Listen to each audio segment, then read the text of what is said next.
Okay, so let's wrap this up. The discussion so far has, we've gone over our healthcare system, and then I've talked a bit about bioethics and exploited populations. Now I want to talk about drugs. All of these connect. I think everything connects, though. So drugs, I mean, drugs are anything you take into your body that has some potential effect. The issue is not drugs themselves. It's when people feel compelled to have drugs. And there's a couple of different ways of thinking about this. So under the impaired model, addicts just are people that are just like that. They are permanently addicts. They cannot change. So you have to restrain them in some way or isolate them. Some people view addiction not as an impairment of character, but a disease. And so it's a disease manifested by loss of control. And how you deal with it is you screen them, you try to provide psychological or physiological treatment to try to address it. There's a choice model, which is where addiction is a weakness of will. And so people that are addicted ought to be blamed for it in some way. They just need to have more restraint or more willpower. And then there's other models, right? Addiction is psychology, addiction is a sin, etc. So lots of different ways of thinking about addiction depending on who you think deserves blame for the phenomenon. The United States has had a lot of different policies with respect to drugs. About a century ago, we passed some regulations of drugs, largely with opium. In the 1920s, we limited certain narcotics. 1940s and 50s, we put more severe penalties for different kinds of narcotics. Here we started lumping in marijuana. But we've had a variety of approaches that just continue to get more and more severe throughout the 20th century. In the past couple of years, we've actually had quite a few more leaving out of lessening of restrictions. Lots of states have legalized marijuana, for example. One particular aspect of this deserves particular attention, and that is the Nixon and subsequent Reagan administration. In 1971, Richard Nixon declared drugs to be America's worst enemy. If you recall from the public opinion slides in the climate change section of this class, drugs became a top issue around this time period. The Nixon administration claimed that about 90% of crimes were drug-related. And regularly, he would just would attack the drug war in his speeches. About a decade later, Ronald Reagan was elected president, and he had been governor of California, which had pioneered some of the most draconian approaches to drugs, 3-strike laws, that kind of thing. Mandatory minimum sentencing, cash forfeiture, real estate forfeiture for drug offenses. And this, along with a couple of bills in the 90s, including the crime bill, which our new president's somewhat famous for. Um, Although I guess he's talked about how he regrets big portions of that now. He So in the 1980s, we spent quite a bit of time and we moved quite a bit of money into trying to prevent drugs and trying to combat drugs in the country. Um, every year, we still arrest about 1 million people for drug offenses, and thousands end up in prison. Prisoners tend to be expensive, uh, so it's a big strain on our finances as a population, and they also tend to be disproportionately Black and Latino for reasons that I'll talk about momentarily. Nevertheless, a lot of people talk about drugs as being easy to obtain. You can see from these charts that Nixon's declaration of a war on drugs didn't have much of an effect. It's not until Reagan's presidency that the incarceration rate in the country skyrockets to the point that we now, even though we only have something like 4% of the world's population, we have something like 20% of their prisoners. We have the highest proportion of prisoners of our population behind bars, and it is also the highest in absolute numbers. And it's disproportionately Black and Latino. Um, has it had an effect on drugs? Well, no, the drug addiction rate has remained constant. This has, however, had quite a bit of a price tag. So the war on drugs, if the measurement is the addiction rate of drugs, it's been an abject failure. If, however, you view it as a spending money program, then sure, it's been a success.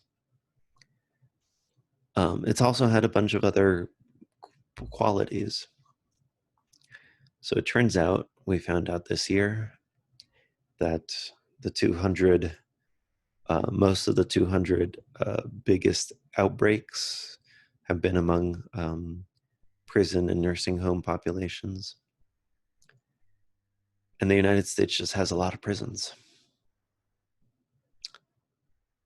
So it's a disease risk as well as a destroying of entire communities. One of Nixon's key advisors in the 90s admitted that the reason the war on drugs was started was not because there was an actual epidemic of drug use, but they wanted to attack Black and left people in the United States. The idea was to associate hippies with marijuana and African Americans with heroin and disrupt those communities. And they did, by sending a quarter of the Black men to jail, to prison. It's disrupted the Black community and it's taken with it the Latino community. So if you measure it by that, well, in some sense, they accomplished their job. I want to talk about another approach that a different country took once. This is Portugal, which is a country that's got about 10 million populations. It's a little bit more homogenous than we are. It's much, much smaller than the United States. It found an increasing drug problem, and then it decided to decriminalize drugs, all drugs. And in fact, what ended up happening was they drastically, drastically reduced their overdose deaths, their HIV diagnoses, and their prison populations. basically every single metric that Portugal had was a success. They managed their drug problem better than any other Western nation. The United States, on the other hand, spent billions of dollars and accomplished little but disrupting its minority communities. So that was the war on drugs. As you can see, there's lots of drugs. Many of these are not dangerous at all. A common drug, and a drug that we'll tell the story about to wrap this up, is opium. So the reading talked about opium quite a bit, and one of the things about opium is that it's really been around humans for a long time. It was discovered thousands of years ago, and it's been used for a long time. People have known that it has some addictive qualities to it. And the story of opium is trying to keep the beneficial effects while avoiding some of the harmful addictive qualities that led to morphine and heroin and opioids to be developed from opium. Some of these were sold over the counter. In fact, you could get heroin at the turn of the 19th century, or sorry, 20th century, from any pharmacy, whereas you would need a prescription to get aspirin. So opiates are things that have been derived from opium, right? Morphine, codeine, heroin. They all tend to metabolize into morphine, and they have an effect that makes people feel good. It gives you euphoria, you feel sedated, you get a skin rush, hypotension, euphoria again, this floating feelings. There are some negative consequences. You can get drowsy, you can get constipation, abscesses of various sorts, depending on how you acquire this. You may have heard that the United States has an opioid epidemic. Roughly, what that means is at some point in the 1980s, we decided to start allowing opioids to be given to patients that were